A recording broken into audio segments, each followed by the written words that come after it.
1:06 দিকে যখন নাকি বিমানটা ওই দিকে আগুন লেগে পরে এদিকে আসতেছে, তখন প্যারাশুটের মাধ্যমে স্কোয়াড লিডার যখন উড়ে গেছে তখন আমরা মানে নামাজে দাঁড়ামু এই অবস্থায় দেখতেছি আগুন লাগছে বিমানটা।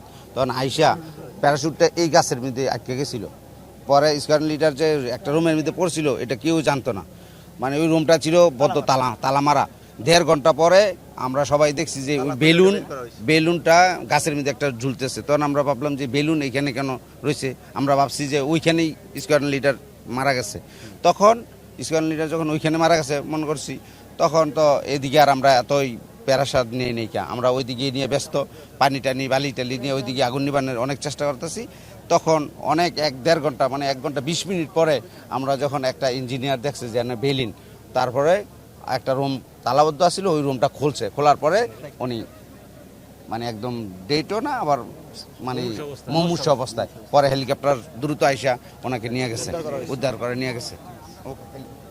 আমরা যখন এই ব্লাস্টের শব্দ হয় তখন এই যে পিছনে এই বিল্ডিংটাতে, এই বিল্ডিংটার পিছনে একটা রুম আছে, তো আমরা ওই রুমে বসে রয়েছি। তখন হঠাৎ করে একটা শব্দ হলো, শব্দ হওয়ার সাথে সাথে আমরা আসার পরেই দেখতে যে এখানে আগুনের দাউ দাউ করে আগুন জ্বলতেছে।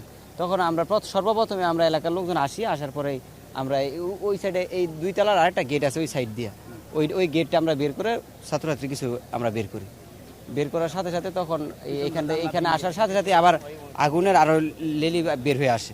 বের হওয়ার সাথে সাথে সবাই আবার দূরে চলে যায়, কিন্তু আমরা সর্বপ্রথম যে পারছি পানি দিয়ে আমরা নিবানোর চেষ্টা করছি। সর্বপ্রথম এখানে আসছে হচ্ছে সেনাবাহিনীর আসার মনে হয় 5-10 মিনিটের ভিতরে আবার আসছে ফায়ার সার্ভিস। তারপর সবাই উদ্ধার করার জন্য যার যার মতো আমরা চেষ্টা করছি। ঠাস করে এখান দিয়েই আসছে, আমাদের বাসা এখানেই, আমরা এখানেই থাকি। প্লেনটা আসছে মানে অনেক আওয়াজ, বিকট শব্দ হয়েছে, ঠাস করে এখানে পড়ছে, দৌড় করে আইছে, আয় দিয়ে পুরাই মানে আগুন, মানে বিশাল আগুন ধরছে, দাউ দাউ করে আগুন জ্বলতেছে।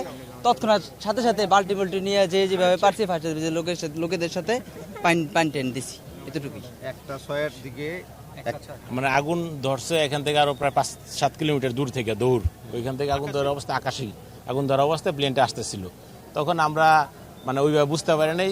আসার পরে আমরা আমাদের ইমাম সাহেব নামাজে দাঁড়াইছিলাম, ইমাম সাহেব বলতেছে ভাই মালয়েশিয়াতে প্লেন পড়ছে। কিসের প্লেন পড়ছে? যে শব্দ হয়েছে মনে হয়েছে চালে কেউ ঢিল দিয়েছে, এরকম শব্দ পাইছি আমরা।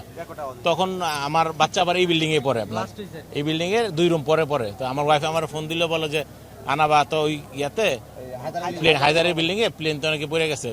তখন আমি বললাম দ্রুত যাও। তখন আমিও ফরজ শেষ করে দ্রুত আসছি, এসে দেখি আপনার বিল্ডিং এর সামনে আগুন জ্বলতেছে। আমার মেয়ে, হ্যাঁ মেয়ে ছিল, এখন সুস্থ আছে। ওই পাশ দিয়ে আর্মিরা এক্সিট করে নিয়ে গেছে, আপনার বারান্দার গ্রিল কাইটা বের করছে। আমার মেয়ের সাথে ওর বান্ধবী ছিল, তো আমরা তো খুঁজে পাইনি অনেকক্ষণ পরে আমার মেয়েকে তার বান্ধবীর বাসায় পাইছি, প্রায় আধা ঘন্টা পরে। হ্যাঁ, সুস্থ অবস্থায় পাইছি, আল্লাহ